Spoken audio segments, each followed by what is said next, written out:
I can think of 5 secrets that narcissists are hiding about themselves. You know, I'm nearly 70 years old. I've experienced a few things. And over these decades, I've experienced a lot with narcissists, and I've learned that they like to hide. They like to hide a lot. They like to hide a lot of things in their lives. They wear masks. We've talked about that in other videos. They're like actors on a stage. They have on a costume and even the set. They see the world as their stage, and the set on the stage is, well, it's staged. It's fake in their minds. At least that's the way they see it. So what are these things that narcissists are trying to hide from you? Well, among the 5 that I came up with, I'm going to take a guess that there probably are more than 5. If you can think of others, you can add them in the comment section. But number 1 is they have this impending fear of losing their supply source.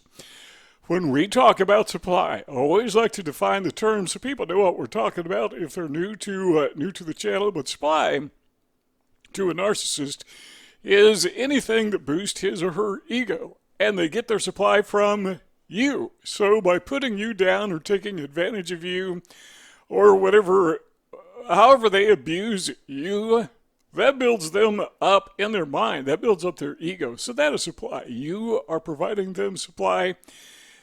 And you may not want to, but still, by virtue of the fact that you are entangled in their web, you're supplying them with that ego boost that, upon which they are dependent. So they have this fear of losing that source. They're not going to say it because, well, they're narcissists. Narcissists don't like to admit that they are needing of anything. They have no needs. Everything is supplied by them. At least that's the way they want to present.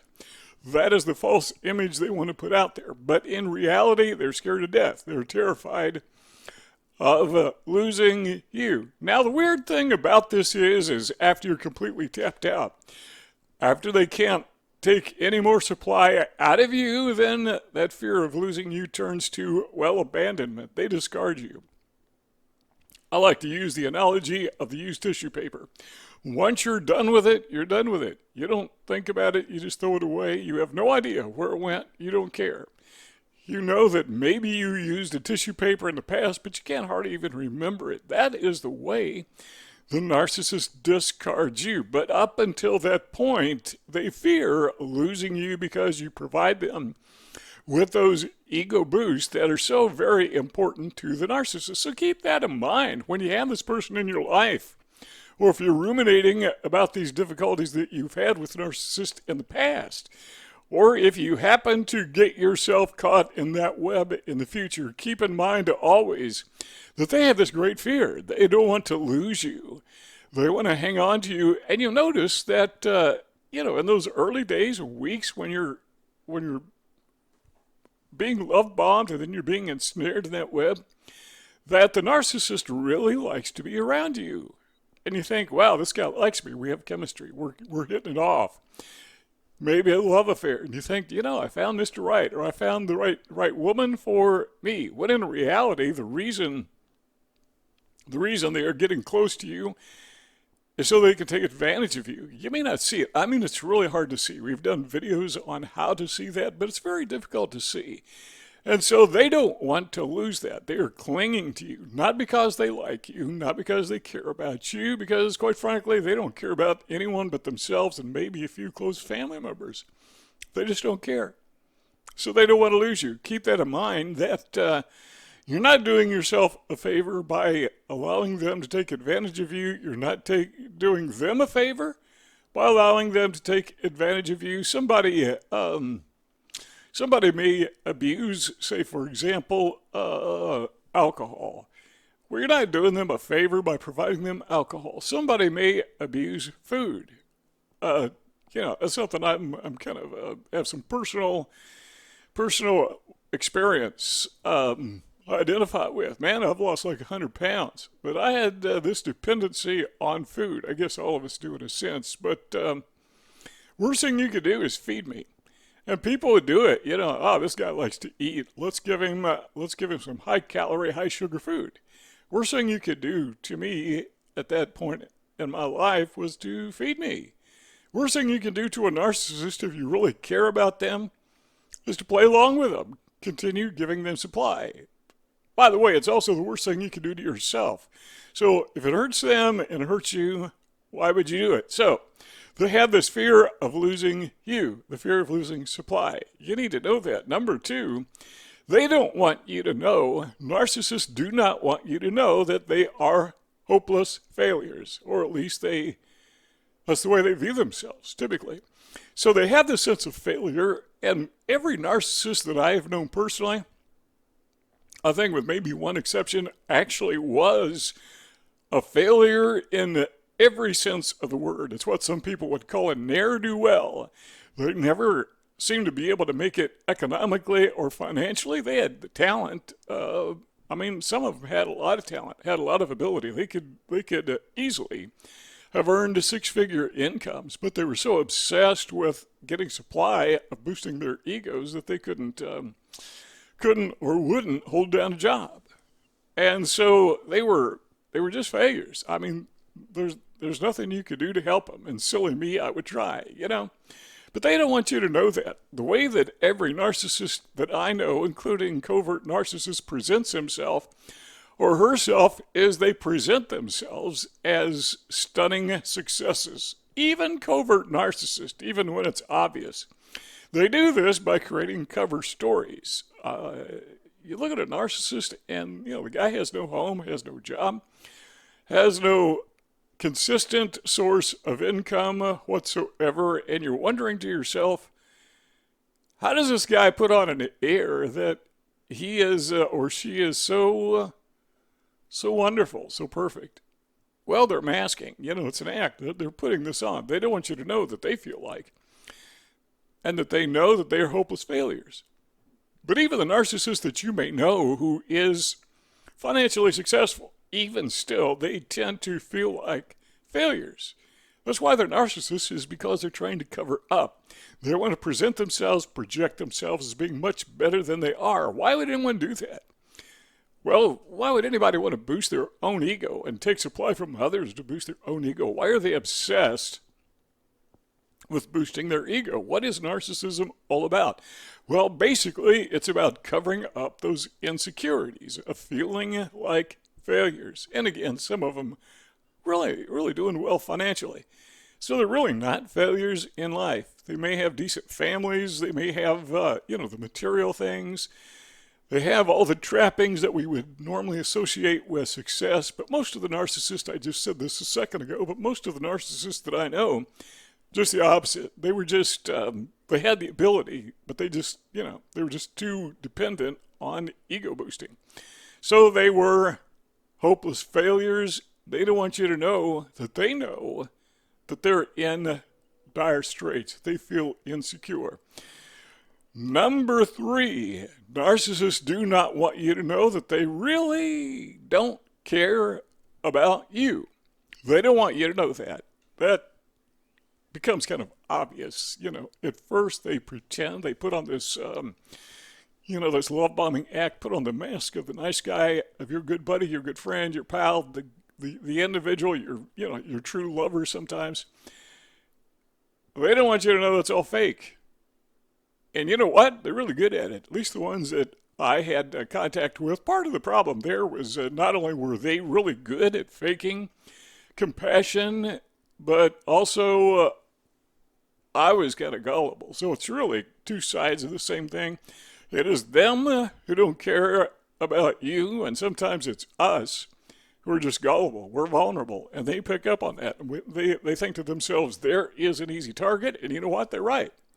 At least in my case, I was an easy target. I wasn't paying attention. I was the proverbial low-hanging fruit, and they knew it, and they came after me. But they don't want me to know that they really didn't care about me, and they don't want you to know that they truly, genuinely don't care about you. They just want to take advantage of you, and they're so good at it. So good at faking compassion, friendship, and so good at ripping you off, taking advantage of you every way they can. Not just, sometimes they take from you economically, you know this, but they will drain you emotionally. they will leave you a mess, bruised and beaten, so to speak, on the side of the road, and they walk away during the final discard, and they could care less. The only thing left for them to do is smear you so everyone else will think you're the bad guy. That's kind of a form of gaslighting, right?